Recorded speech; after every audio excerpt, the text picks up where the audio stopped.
Everyone, Del21 here. We're doing the YouTube uploader today, so we only get 10 minutes on this here vlog. And we're basically going to go through a really short topic that is actually should be a real long topic, but YouTube only gives us 10 minutes. And it's pretty much the one thing that every driver, no correction, I hate people, I hate you, I hate you. You see those two? There are two cars could have been there, and that's me and this truck here. Go to the other side of the, oh my God. All right, so now whoever comes this way is now going to go there, and they won't be able to see around my truck or his truck instead of being able to pull up here and go in between us and see around my truck. All because this person doesn't know to go to the opposite side of the road.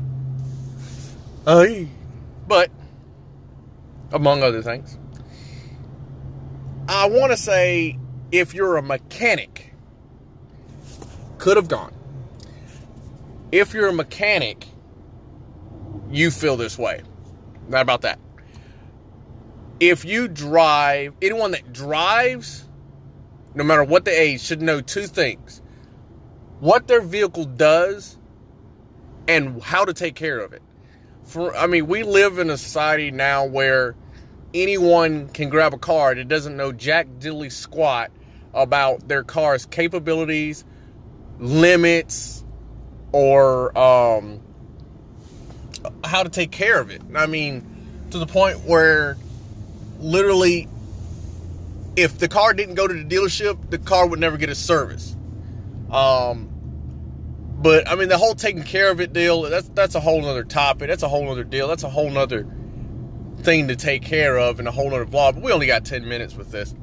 But the way I really feel when it comes to this whole ordeal with the knowing your car's limits, that's my biggest issue, other than people taking care of cars, because I'm not a hands-on mechanic, so I don't, the other part of it grinds my gears, but it doesn't like foreshadow what I do get.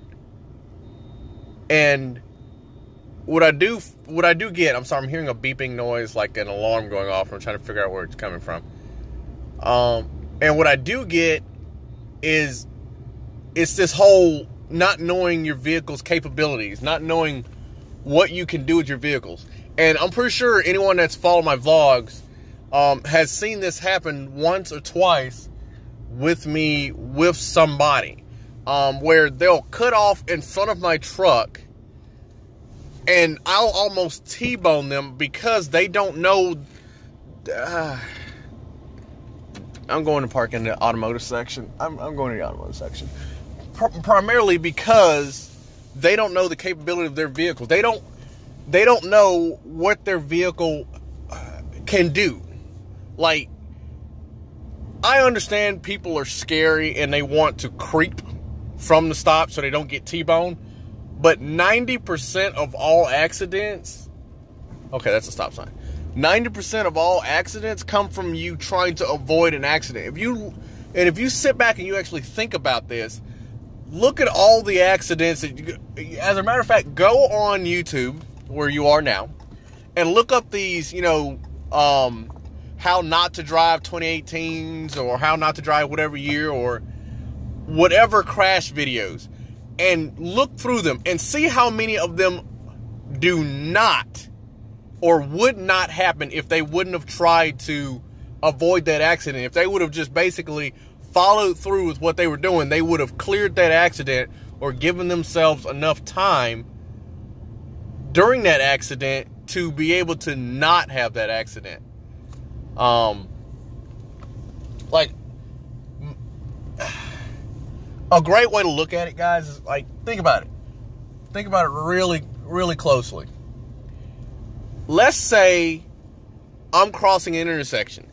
Say someone runs a stop sign. All right, it's a four-way stop sign. The only way to get T-boned at a four-way stop sign when someone runs it is the other person trying to not hit the other person that ran that stop sign. And wait, I actually got that backward. Is it the person that ran the stop sign trying to stop at that stop sign to keep from hitting the person that's going through it? Now, in those situations, you're already going to run the stop sign, whether you try to stop for it or not at this point. Crap, I hit my hand. What I do in those situations where I have a lapse in judgment and I have to run this stop sign because I'm going to, like, slide through it, the best way through those situations, you're going to run the stop sign anyway. Why not do it safely? You're like, how do you safely run a stop sign? You know the term, holy crap, 49.88 for an oil change. Holy Jesus. That's standard. But it's called a California stop or rolling stop, as you will. Even though I can't bring my truck to a complete stop to stop at this stop sign, I can slow my truck down enough to be able to judge the situation to know that, okay, I can run this stop sign at speed or accelerate and clear the car that is at the intersection already. Or B, I can slow down just enough to allow this car to go through the intersection. Even though I run it, we'll clear it. But again, you'll also have the person on the other end that is not running a stop sign, that has stopped at it, and they'll go and see this car running the stop sign, get in the middle of the intersection, and stop. Whereas if they didn't try to avoid that collision and stop, if they would have kept going through the intersection like they were, the accident wouldn't have never happened. And I've noticed a very, very, very, very large portion of accidents happen because someone was trying to avoid an accident that they thought was happening. Not saying that it was good, that would have been the outcome. Saying that if they would have tried to actually follow through what they were originally doing, the accident more than likely would not have happened. You have the point to where people are too scared to go at a certain speed when the conditions outside aren't good, because they don't know what their vehicle's capable of, because they don't know what kind of tires they got on their car, because they don't know the capability of their car with those tires on it.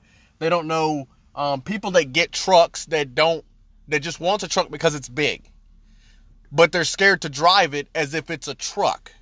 A truck takes way more punishment than a car does, but you don't drive it that way. Yes, it's not good to beat up on your truck. It's not. But you have to remember, trucks are designed to take more punishment. So if you baby a truck to the point to where you're treating it as, you're pampering it more than you would a car, stuff on a truck, ladies and gentlemen, will wear out just as though they would if you, not as quickly, but will wear just the same as if you didn't beat on them. Especially suspension components, where these people that come to a bump in the road, cars, oh my God, Jesus Christ. Cars are designed to go over train tracks at the speed in which the speed limit is set at. You don't have to go 2 miles an hour to go over that speed bump, or not speed bump, but that railroad track when the speed limit is 25 to 30. That is a great way to get rear-ended. If you don't know that your car can take this punishment, don't drive. That is a great way to get yourself hurt and someone else hurt, because you don't know the capability that your car can handle. People that will go slow over these bumps, they don't want to damage their car. That's why they're doing it. Your car is designed on a rolling road or a test track that has way more situations worse than what you're experiencing right now at this point in time. Quite sure.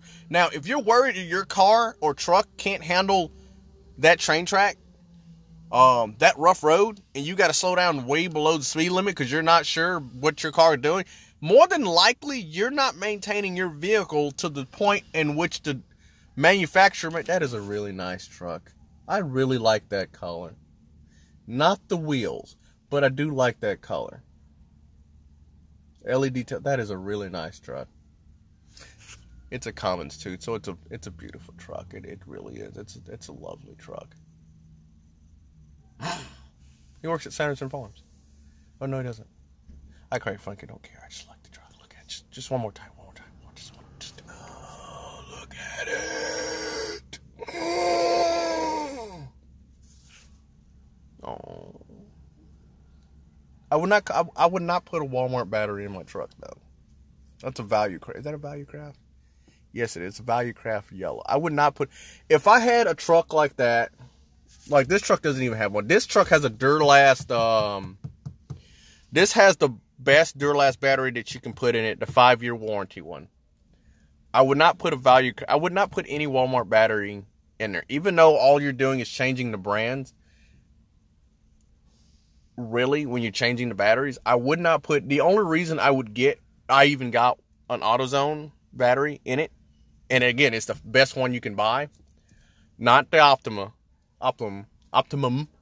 but is the best Duralast one you could buy, because when I go take this battery back, because say if it has an issue, I can use that credit on an Optimum battery. You can't do that at Walmart. You have to get the exact same one.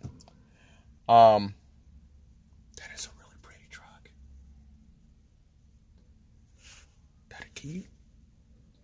That is a really pretty truck. I'm past my 10 minutes. I have to go. Excuse me while I go serenade myself in this truck.